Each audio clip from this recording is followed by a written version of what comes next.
Uncool is recorded on Audio-Technica mics.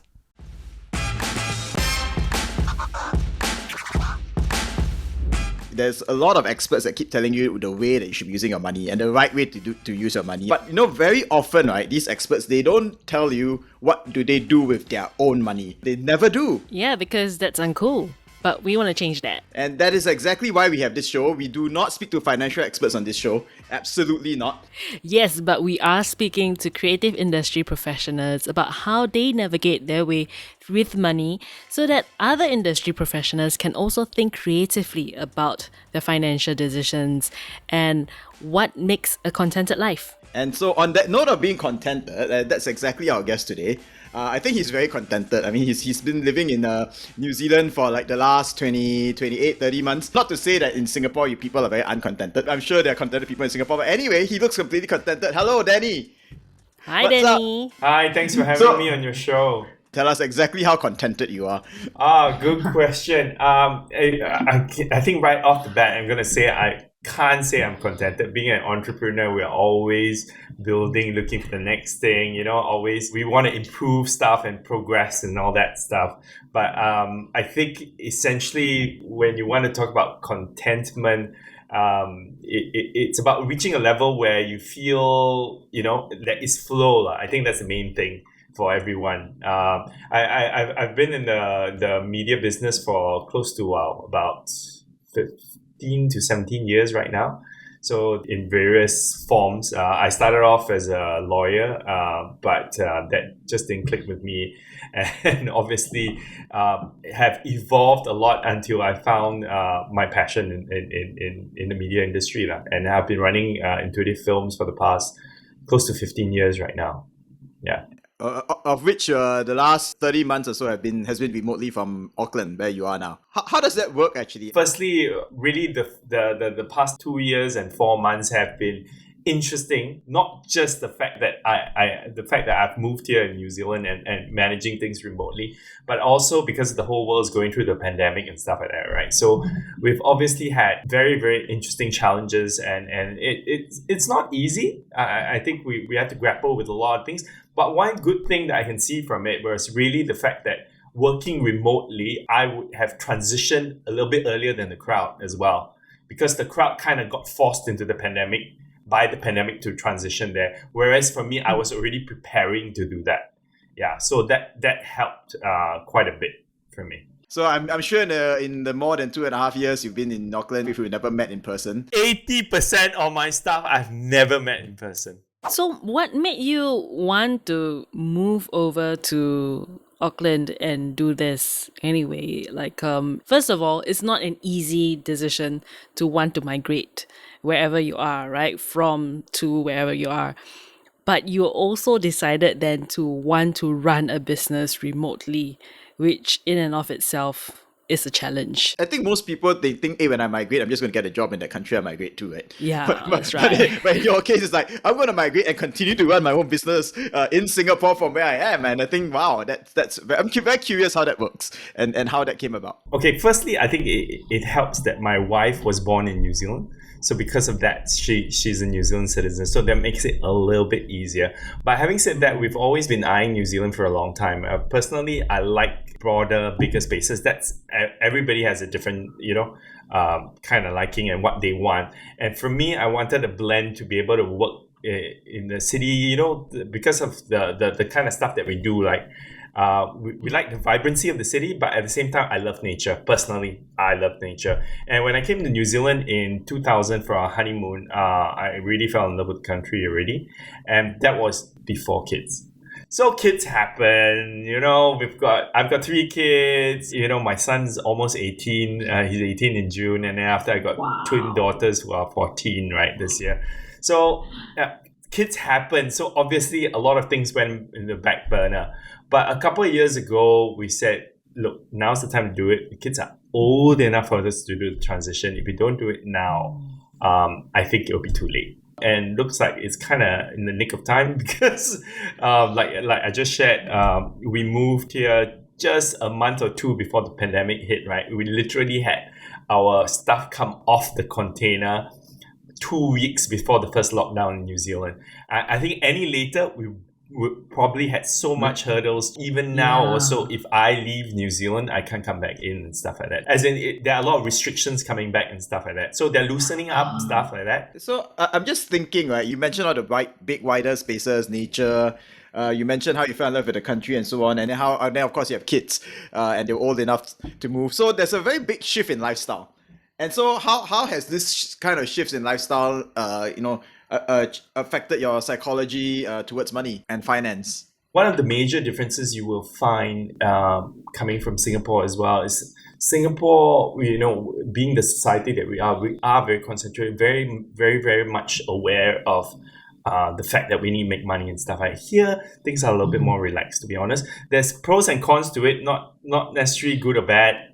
It's just a different kettle of fish, right?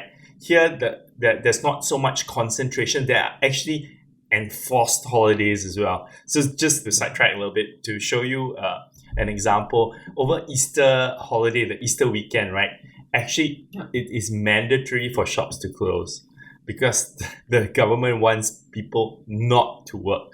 And if you actually open, you get fined for opening. I think partially is that kind of society, partially also is a Labour government. So I'm making political statements here, but it is like that. There are some enforced holidays here. And just as an example, so I was really, really taken by surprise when I found out that Easter Friday, you can't work on Easter Friday. Easter Sunday, all shops were closed as well. So these 2 days, all shops were closed, right? It felt like Chinese New Year, in Singapore. But even Chinese New Year nowadays, people open, don't care, right? Yeah. Make money, right? Yeah, but no, here you can't because you will be fined. It's completely opposite. It's like in Singapore, you're like, oh no, public holiday, don't go out. It's so crowded. Yeah, and I think Purpose. shopping malls here, they have a mandate that you have to open for certain hours of the day. Otherwise, you cannot. Otherwise, you loogie the rental and all that. No, but the malls themselves say if you sign my tenancy, you have to open X number of hours a day. Yeah, it's quite different. Those are the few things that we were getting used to. The fact that malls here close by 5. So there's less focus on business here in a way. The trade-off is that, people actually take time to relax and stuff like that here. Yeah, I mean, how does that, especially when you're running a Singapore-based business, from a So little it doesn't box apply that you to are. me because none of the holidays apply to me. I'm still working vis-a-vis Singapore because the team is working in Singapore. It does fusses up the time quite a bit. But I try to manage that with the team as well. There's a 4-hour time difference. So by the time we reach a certain time, I tell my team, look, I am unlikely to go into calls with you guys past dinner time. So I try to cut off certain things. A lot of it has to be managed through, firstly, delegation, finding the right people, a lot of challenges in the business. You find that you lose out because you can't be there face to face to meet with your clients and so on. Yes and no. I think you're forced to actually hire better people to run it, right? You're forced to have different skills. So now I can't have face-to-face with clients, but I'm forced to look for people who have. I make mistakes as well, meaning you have to go through a few people before you find the right person and all sorts of stuff, right? Those are the challenges. But you're forced to work differently. I think that's the main thing. And it's a good thing because I actually think the world's going that way as well. Whether my own values have shifted and stuff like that, I think yes, simply because living here, there are a lot more options outside that you can, in Singapore, I used to live around Siglap area. I wanted to get out. Whenever I wanted to get out, I would go to ECP and stuff like that, right? Here, you can pretty much have 360 degrees in terms of options. I live in a part of West Auckland where I'm 20-30 minutes away from city centre, and then I'm 20-30 minutes away from some of the best beaches in the world as well. So it's just having that kind of options, right? I not necessarily go to the beach all the time, but I think just mentally having those options available for me, right? And we recently got a dog for the past 2 months. So I'm getting used to being a dog owner for the first time, bring him for walks and stuff like that. So I do find my priorities have changed as well, right? So that I'm kind of settling into a bit of a routine, but also taking time off and spending more time in nature. I think that's one of the biggest difference that I've found personally.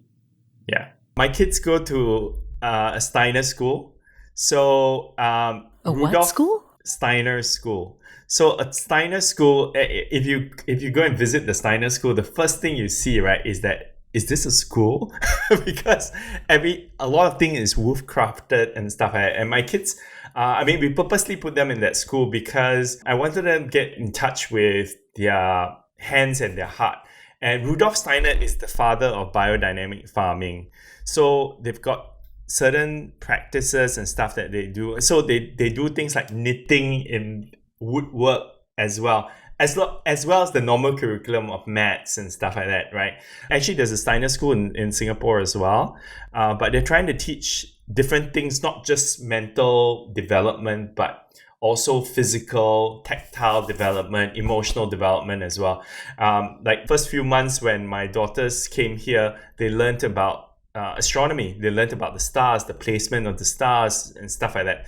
So yeah, it's quite a different environment that we brought them into. And 2 years on, I can say they like it lah. They like it lah. Yeah. So speaking of different environments, then how what is it like to be? I know you still run Intuitive from Auckland, but what is the creative industry like actually in Auckland, especially for migrants or for freelancers and so on? Good question. It's not an easy industry. I can't claim to know everything because I don't work in the industry here, but also obviously looking from the outside in and just being in the area here, it is still a very competitive industry. However, having said that, if you're in the movie industry, if you're working as a freelancer within the movie industry, there are opportunities that come up and you get to play at a very, very high level here. Obviously, because of all the productions that are working on, whether it's it was the Lord of the Rings series before they pulled it. There were certain films that were filmed here, like even Power of the Dog was filmed here as well, So there are Hollywood productions that come in quite frequently to be able to film here simply because of the fantastic locations that New Zealand has. So if you are a freelancer, you get to play at a very different level than, say, if you were just in Singapore. Are you planning on moving or actually opening up No. your operations there as well? No. Why not? And I thought it would be a natural progression, Yeah. but you seem very adamant, like no.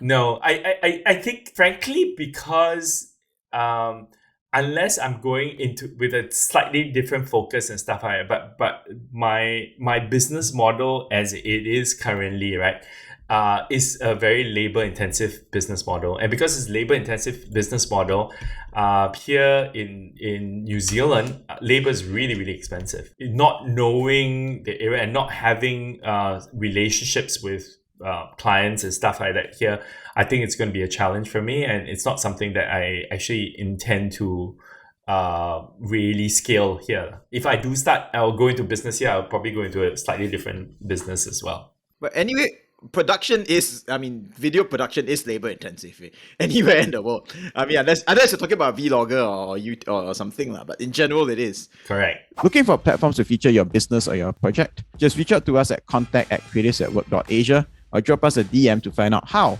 and why doing so on the Uncool podcast is such a good idea. So we are talking about, the measure of success. I think it's very different. The fact that, your kids are already learning something that's very different from the Singaporean schools already. And our measure of success, I feel it's very tied in with the amount of money that we are earning, right? And so this idea of enough is a very tough concept to grasp.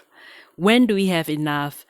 And when is someone considered successful at the peak of their career? So to you, Dany, what is enough? I think when somebody says this amount of money is enough, it really depends on what they consider as essential and survival, right?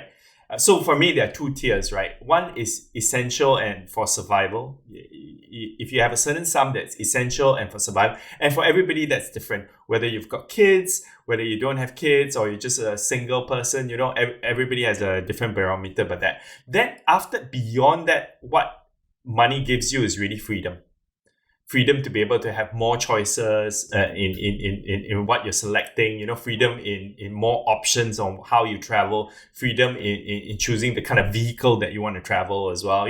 Those that is beyond that. And when you talk about enough, right, if you are able to manage your expectations of survival and what is essential and have an income that is able to cover that for you without you being burnt out, that is enough. For me, enough. But if you want freedom, that's extra. That's a lot extra. And the freedom is unlimited, right? How far you want to take it. Yeah, that's basically infinity at that point. But it must have shifted, right? Now given the way that you live now and the way that you work now, I'm sure, and what you've experienced, I'm sure that barometer has shifted for you, in the last couple of years. Yes, that shift for us has definitely happened. I mean, the fact that one of the key things, I don't know whether it's COVID pandemic as well, but my need for travel is not as high than I was in Singapore. I think in Singapore, because we're stuck in a city in a smaller island, right? We want to travel. Hey, I want to go to Vietnam. I want to go. You want to be able to hop onto a flight and just get out somewhere and stuff like that. I feel in New Zealand, I don't really need to travel so much because sometimes I can just hop into a car and I'm already at the beach. Oh, okay, my need for that is kind of settled. So yeah, I do find that part of it has definitely come down quite a bit. I just want to bounce this idea. Sure. I mean, like compare both of you, right? Because you're both fathers, Sean and Dany. Also, I don't know. Like when I see the people around me who have kids, I myself don't have kids, right? So I feel that the education system has also molded the expectations of parents of what they want their kids to be. So I just want to ask this question, right, to both of you. What do you hope for your kids in the future, from where you are right now? Okay. I think a couple of things. First, I'm completely different from Dany, at least experience-wise. I mean, obviously his kids are older, and he has 3. But things he just said, like he sends his kids to this school and they learn woodwork and all that. I'm completely opposite, because I'm already planning like ahead, okay, where my kids going to go to primary school. Why should they go to this primary school? Because of, they get affiliation to this secondary school and so on. It quite a system. And so now my immediate future, at least for my next output for the next 2-3 years, or my greatest production, if you want to use production terms, is to get my kid to that primary school. I'm not going to tell you which one. I start thinking about things like, I need to go move. I need to do parent volunteer. I need to go move within the 1 km radius. You start to get a map. And so the point is that, So I think it's the environment you're in, definitely. I think New Zealand definitely they don't have that kind of stress and emphasis lah. But I'm completely different kind of parent. I mean, I think it's I don't know if it's an Asian thing or a Singapore thing, but so part A to your question, Yenling, is what do I hope for them? My immediate answer to you is I want to get into this particular primary school, and so that they can get into that, so they have affiliation to go into that secondary school and so on. I do not know what the PSLE result scoring system will be years down the line, but never mind. I take the affiliation first. To be honest, I think I'm very mild, because a lot of my friends, even at this age, their kids are like the same age as me, as my kids, which is like kindergarten, and they are starting to send their kids for things like tennis lessons, and I'm like, why? They are like 5, and they say, because it's in DSA, you must go into a sport whereby you don't play in team. So if your teammates suck, you can still go for DSA. What's because DSA? if you're good enough. The direct school thing where, Admission. like sports scholarship. Direct school Direct admission. school admission. Yeah, so Okay. they tell you things like, okay, you must do things like tennis, you must do things like sailing. Why? And I was like, why? Because if they play like basketball or football and the rest of the team sucks, your kid is not gonna do very well to get admitted. So people are thinking in their head like 7-8 years, and then it's not that chill. So anyway, that's a digression. The second thing I hope for, and I realize, but I think this applies in life in general, whatever country you're in, is that I think regardless of wherever you are in the world, I think opportunity is definitely a very big player. I mean, you look at the very successful people, they come and say, entrepreneurs and so on. They say, I made, this business I had was so successful. After like 5 or 6 failures, I finally found something that works. But the reality is that these guys had 7, 6, 7, 10 opportunities before they found that one thing. Most of us only have 1 or 2 or 3. So I hope to be at least in a position whereby I can be not necessarily like here's money, go make it work to my kids, but I want to be able to at least know that I have some resources or something to give them the opportunity to have that 10 opportunities, right? As many as possible to find the one thing that works. And I think unfortunately in Singapore it might be more the assumption is that opportunity and the school you're in and the money you have and all that are all related. All related, yeah. In general, I think that's definitely what I hope for my kids to give and to hope to do for my kids. To be able to give them as much as they can, opportunity wise, whether it might in some shape or form, whether it might be literally dollars and cents or not. Or education or something, and I think that's always the thing on my mind. And I feel it's a very Singaporean thing of coming from a non-parental point of view and my very narrow Singaporean mindset as well. But I don't know, Dany, because you basically made that transition, right? Or are you like the same right now? I'm actually the same as Sean. The truth is I'm the same like Sean, but I've given up with the kids I've had. So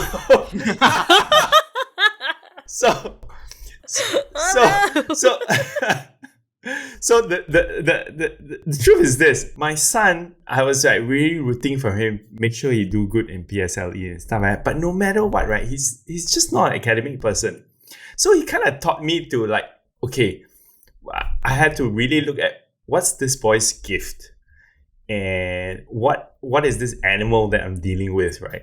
And knowing, in fact, that the future and now increasingly the people that we see, right, how they succeed, not necessarily through education, right? In fact, a lot of things that we are being prepared for by the school system, right? These jobs are not going to exist. We know that 5 years from now, 10 years from now, all the jobs that exist now might not have any correlations to the education that you're receiving now. Even my case also, when I came through that, it's very different already. So in a way, my son defeated me. He did very badly in PSLE. He did. Yeah. He didn't even get into a good school in PSLE. So in a way, I sort of had to look at things a different way, right? That's the first step. Second thing is also, I felt that one thing I was sure of was I needed to give kids an alternative to way of looking at things so that they have options outside there as well. So in a way, I'm saying like you, Sean, I want to give them possibilities, right? But possibilities not on just the ladder that's been laid out or the ladder that's available. I want them to be able to question, hey, is this the correct ladder to begin with as well? And just giving them options and exposing them to different things, right? I think that's one of the best things that the parents can do. And then let their gifts show up, because I can say my son, so for example, my son took 4 days off school, okay? Over this 2-3 months, he took 4 days off school because he wanted to work at a car mechanics workshop for free. He's not even getting paid. But the good thing was it came from his own initiative. He actually approached the car mechanic and said that I want to work with you. I want to try out what it is. And I encouraged that because he came to me and said, Dad, can I take 4 days off school because I want to do this? Are you getting paid? No. What? Okay. Car mechanic. Are you sure this is the future you want or not? Right? But I honestly, if I was in the Singapore mindset, I would do that. But we actually spoke to his teacher. His teacher said, actually, it's a good thing as well. And we thought, okay, let him try. And let him experience it. He did the 4 days. So he went, he learned a lot of things. Now he kind of gets a feel, okay, I did ask him, do you necessarily want to work as a car mechanic? Maybe not, but I did experience it. He loves cars. He loves especially JDM cars. I don't know, but it's not my thing. I can just imagine in Singapore, if he went to a car mechanic do that, the guy would be like, hey, you siao Go back, something study. like that. Yeah. And the car mechanic most likely say, I don't want you, please go back and study. The teacher will send him to the principal or the school council office and they sit down. And, poor thing. Okay, Yes, I literally had that. I tell you, when I was in secondary school, this is years ago, I had I was sent to a school counselor because I didn't want to go to JC. Kept trying to sell you the JC idea. I don't know. I mean, the look back idea, I think, is statistics lah, because it's where you can hardly and say, yeah, so I got 99% that they went to JC or something. But yeah, I think in Singapore, that's it. They just won't accept it. So did you go to JC in the end? Request. No, I did not go to JC, and I can tell you this as well. They didn't let it go, and they'd be like, my "Oh, God. whoops." So, Oh, because you affected their metric. yeah. You were statistic, they're like, that's why. So when I hear that story about, oh yeah, I'm going to take 4 days off and go to become a mechanic, I'm like, what? You can do that? My mind is just completely like blown, right? That you was encouraged, then the school was like, yeah, go ahead. And then the mechanic be like, hey, yeah, come. Because Singapore's mechanics would be like, no, thank you. Yeah. It's also a reflection of your experience, right, Dany? I mean, because you definitely did many things before you ended up in video. You did law, I think you were in London doing something else. Logistics. I was Oh my God. teaching. And you're also from Penang, right? Yes. So I think all this, how does this background that kind of like affect you? Have coming from that diverse experience, growing up before. I had a conversation with a friend of mine who is also an ex-lawyer, but now she runs the business Awfully Chocolate, if you know. So she's my classmate, Lynn. Oh, yeah. And when we connected, and she was working in the media for a while, when we connected, she looked at me and she said, yeah, and when we shared notes, right, it's basically this. When we came through a professional degree like law, right, it's actually almost like we had blinders. There was really, at that time, now it's a little bit wider, but at that time there was no other option. Your progression was to be a lawyer. So actually when I came out, right, I was actually less equipped because I was so specialized as compared to an art student, for example. I found that an art student actually had more, were aware of more options. They knew they could do this, they could try this, they could do that, Whereas for lawyers came out, what the fish do I do if I didn't want to do law? I felt that there was a lot of unlearning that I had to do after that. And of course, hitting my head and trying all sorts of stuff. But the good part was when I was working in logistics in London, I actually did a film course on the weekends. I went to... Wow, so hardworking. I went to Soho, right? And that's when they were still editing on the Steinbeck. And so we were shooting on film, editing on Steinbeck. So I had time to kind of discover my passion. I actually wish that I actually had more options of, trying a lot of things early on. Really early on, whether it was through a gap year. A lot of times when you come through that track, in Singapore, gap year is not common, right? What gap year? Absolutely not. No, go and study straight away, go university straight away, right? Yeah, I think actually that gap year and all allows you to mature and really finding out what you want and what you don't like as well. I think that is so important. I actually see that, and I actually encourage, I hope my kids get that 1-2 years of trying different things. Yeah. And one of the things you tried was intuitive, and that's been around for 15 years. Yeah. So what's the secret to keeping something going on for 15 years? Necessity, because you got 3 kids to feed. Oh, Pian, you better work it, man. You better hustle. You should know, Sean. For fathers and everybody, once you have kids, the priorities kind of change, right? Your concentration is like, okay, how do I give a stable base to my family? That sort of takes over for a while. Of course, I wish I was somewhere before I even had kids so that, our income, but that wasn't the case. I had to make sure that things were kept going and, we have to push through a lot of things. So that only now when when my kids are a little bit older, our in terms of commitment, in terms of funds and all that. Of course, I'm not in the framework where my kids have to go overseas university, which will cost like 200,000-300,000 each as well. Because if you have that, okay, my friend, you better work a lot harder as well. So and your enough will be very much higher than Dany's enough. Exactly. Yeah, if you're into that framework, then you've got to work a lot harder as well. But I'm not. I think my kids will discover. I actually see other skills coming into play which will help them and I hope to be able to give the skills. And in fact, things like how do they work with money, right? Being astute with money, being astute with certain habits, being astute with how to take care of their health, diets and stuff like that, and how's it going to affect them in the long term. Those things are actually going to make a lot more difference in their lives, I feel. Relationships, how do you deal with relationships, right? I actually think those things they should be teaching in school rather than just the rote maths or higher maths or like the academics, yeah, right? The academic yeah. subjects, yeah.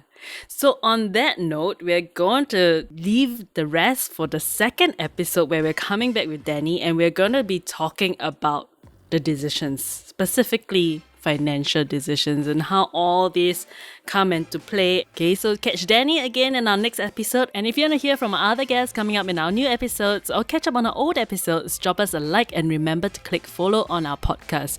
Also, tell your friends about us, give us a 5-star rating because that really does help. And no worries because it's cool to be uncool. Uncool was recorded on Audio Technica mics.